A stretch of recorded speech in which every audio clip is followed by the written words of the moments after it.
গরিব লোকগুলো যাবে কোথায়, তাদের পেশা এটা আসলে ভুল। তারা আসলে অন্য পেশা থেকে এই পেশায় এসেছে, তাদের পেশা এটা না কখনোই।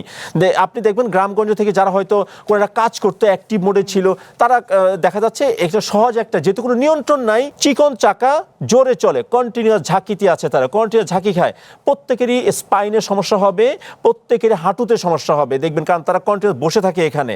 আগে যে প্যাডেল রিক্সা চালাতো সে হয়তো সারা জীবনে ডাক্তারের কাছে যায় নাই। 82% মানুষ উঠতে চাচ্ছে না। 82% মানুষ আসলে বাসা থেকে বের হলেই অটো রিক্সাকেই দেখছে, তারা সামনে পাচ্ছে এটা। আমি তো একে বাড়তে দিয়েছি অগণিত হারে, তো আমি প্রথমে পেয়ে যাচ্ছি, আমি ব্যাটারি রিক্সা, আমি উঠে যাচ্ছি।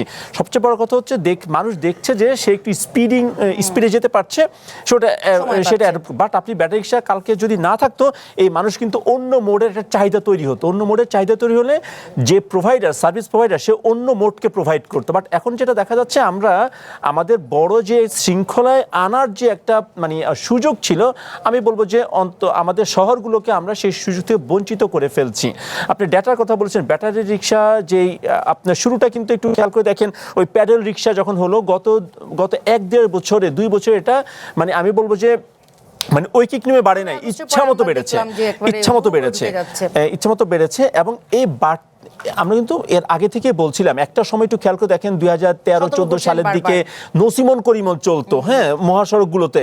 ঢাকায় তখনও কিন্তু আসে নাই এই ব্যাটারি বা প্যাডেল রিক্সা চলতো, তখনও কিন্তু নসিমন করিমনকে বন্ধের জন্য অনেক চেষ্টা করা হয়েছে, কিন্তু দেখা যাচ্ছে সেই সমস্যাটা আগে আমরা হতে দিয়েছিলাম, পরে কন্ট্রোল করতে গিয়েছি, পারি নাই। ব্যাটারি রিক্সা যখন 1-2টা করে আসছিল, তখন কিন্তু বারবার বলা হচ্ছে এটা কিন্তু একটা বড় একটা সমস্যা তৈরি করবে।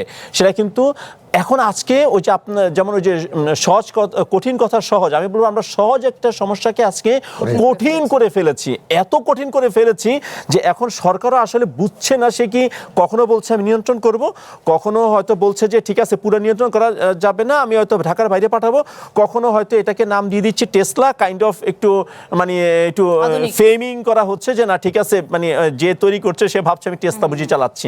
তো আলটিমেটলি আমি মনে করি এত সমস্যা জটিল হয়ে গিয়েছে, অথচ এটা সমাধান করার যোগ্য ছিল, এবং আমি মনে করি এখন যদি স্ট্র্যাটেজিক্যালি আগায় এটাকে নিয়ন্ত্রণ করতে পারবে। বাট আমরা যেটা করছি, আমরা নিয়ন্ত্রণটা করতে যাচ্ছি এখন একেবারে যখন লাস্ট এন্ডে এসে রাস্তায় এসে এটাকে নিয়ন্ত্রণ করতে যাচ্ছি, অথচ এটা সোর্সে নিয়ন্ত্রণ করা যায় কিনা এটা আমরা ভাবছি না।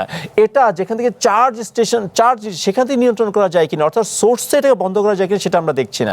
আপনি ডাটার কথা বলছেন, দেখেন ব্যাটারি রিক্সা যে কোনো ধরনের এই যে আমাদের যে 3 হুইলার অনিবন্ধিত যেগুলো রয়েছে আর কি, প্রত্যক্ষভাবে এটা 8% থেকে 9%-এর মতো দুর্ঘটনা ঘটায়, এটা প্রত্যক্ষ। পরোক্ষভাবে কিন্তু প্রচুর দুর্ঘটনা ঘটে। পরোক্ষভাবে কেন? আমরা মোস্ট অফ দ্য কেসে যখন কোনো ক্র্যাশ ইনভেস্টিগেশনে প্রায় দেখি যে কাউকে বাঁচাতে গিয়ে এই ধরনের রিক্সাকে বাঁচাতে গিয়ে দেখা যাচ্ছে আরেকজনকে মারতে হচ্ছে, কারণ এরা তো হঠাৎ করে ব্রেক করে, হঠাৎ করে ডানে যায়, হঠাৎ করে বামে যায়। আমি নিজেও দেখা যাচ্ছে, আমরা দেখছিলাম যে 75% চালক জানেন না, ট্রেনিং নেই বা আগে কখনো রিক্সা চালান নাই, এরকম না, তারা তো সবাই আসলে গ্রাম থেকে অন্য পেশায় ছিল তারা। দেখেন একটা কমন কথা আছে, গরিব লোকগুলো যাবে কোথায়, তাদের পেশা এটা আসলে ভুল। তারা আসলে অন্য পেশা থেকে এই পেশায় এসেছে, তাদের পেশা এটা না কখনোই।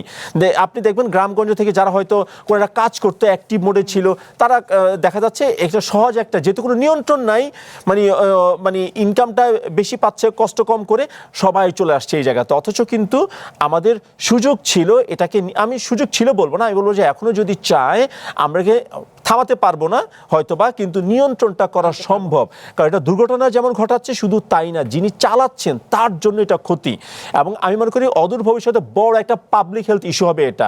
আমরা তো সবাই রাস্তার যানজট দেখছি, বড় একটা পাবলিক হেলথ ইস্যু হবে। কারণ কি, যারা চালাচ্ছে, যে বড় বিশাল জনগোষ্ঠী চালাচ্ছে কন্টিনিউয়াস, তারা কিন্তু ওখানে বসে থাকে, রাইট? চিকন চাকা জোরে চলে, কন্টিনিউয়াস ঝাঁকিতে আছে, তারা কন্টিনিউয়াস ঝাঁকি খায়। প্রত্যেকেরই স্পাইনের সমস্যা হবে, প্রত্যেকেরই হাঁটুতে সমস্যা হবে দেখবেন, কারণ তারা কন্টিনিউয়াস বসে থাকে এখানে। আগে যে প্যাডেল রিক্সা চালাতো সে হয়তো সারা জীবনে ডাক্তারের কাছে যায় নাই।